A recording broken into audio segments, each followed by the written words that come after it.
بسم اللہ الرحمن الرحیم۔ السلام علیکم۔ یہ کہانی صدیوں پرانی ہے۔ دمشق کے ایک شہر میں وسیع و عریض رقبے پر ایک ملکہ کی حکومت قائم تھی۔ وہ ملکہ مسلمان تو تھی لیکن جادو ٹونا پر وہ بہت یقین رکھتی اور وہ خود بھی جادو ٹونا کیا کرتی تھی تاکہ اس سلطنت سے اس کی حکومت کبھی بھی ختم نہ ہو۔ اس کے پاس ایک جادوئی آئینہ تھا۔ وہ اس آئینے سے پوچھتی، بتا اس سلطنت میں سب سے خوبصورت کون ہے؟ وہ جادوئی آئینہ جواب دیتا، ملکہ اس سلطنت میں سب سے خوبصورت آپ ہیں۔ پھر سوال کرتی، اس سلطنت میں سب سے امیر کون ہے؟ وہ آئینہ کہتا، ملکہ اس سلطنت میں سب سے امیر آپ ہیں۔ ملکہ یہ سن کر مطمئن اور خوش ہو جاتی۔ روزانہ ملکہ اس آئینے سے یہی سوال کرتی۔ ایک روز حسب عادت ملکہ نے آئینے سے پوچھا، بتا اس سلطنت میں سب سے خوبصورت کون ہے؟ آئینے نے کہا، شہزادی مہر النساء۔ ملکہ یہ سن کر طیش میں آ گئی۔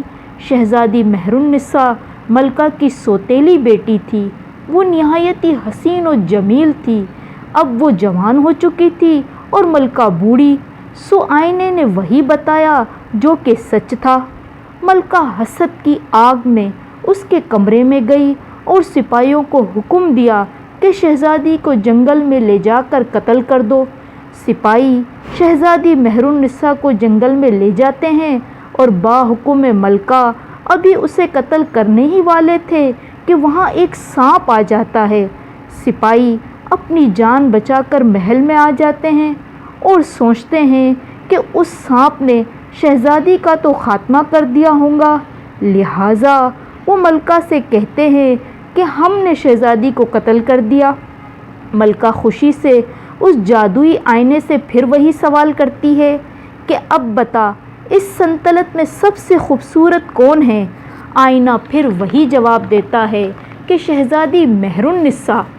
ملکہ کہتی ہے، اس کا تو خاتمہ کر دیا گیا۔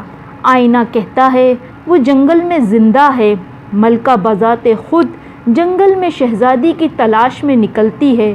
وہ سانپ ہر وقت شہزادی کے آس پاس رہتا تھا۔ اس جنگل میں ایک صاف شفاف نہر تھی۔ اس نہر سے وہ سانپ نکلتا تھا۔ ایک دن شہزادی اس نہر کے پاس بیٹھی تھی کہ اس سانپ نے شہزادی سے کہا کہ تم اپنے محل میں چلی جاؤ اور اس نہر کا پانی اس جادوئی آئینے پر پھینک دو تو ملکہ کی تمام جادوئی طاقت کا خاتمہ ہو جائے گا۔ یہ کہہ کر وہ سانپ غائب ہو گیا۔ شہزادی اس نہر سے پانی لے لیتی ہے۔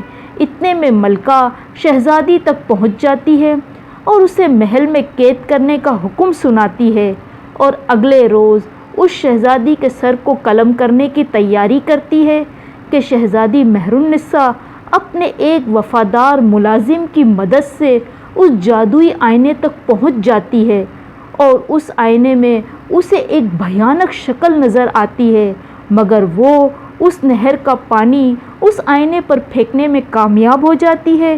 جیسے ہی وہ آئینے پر پانی پھینکتی ہے، ملکہ کا خاتمہ ہو جاتا ہے اور اس ریاست پر شہزادی کی حکمرانی قائم ہو جاتی ہے۔ پھر شہزادی اس سانپ کا شکریہ ادا کرنے جنگل میں جاتی ہے تو اسے یہ پتہ چلتا ہے کہ وہ سانپ دراصل ایک جن تھا اور وہ نہر جنات کی نہر تھی، مگر وہ جن سانپ کی شکل میں شہزادی کی مدد کرتا ہے کیونکہ جنات اصل صورت میں انسانوں کے سامنے نہیں آ سکتے۔ اگر آپ ہمارے چینل پر نئے ہیں تو پلیز لائک اور سبسکرائب لازمی کیجیے گا تاکہ دلچسپ کہانیاں آپ کو بر وقت ملتی رہیں۔ ملتے ہیں ایک نئی کہانی کے ساتھ۔ اللہ حافظ۔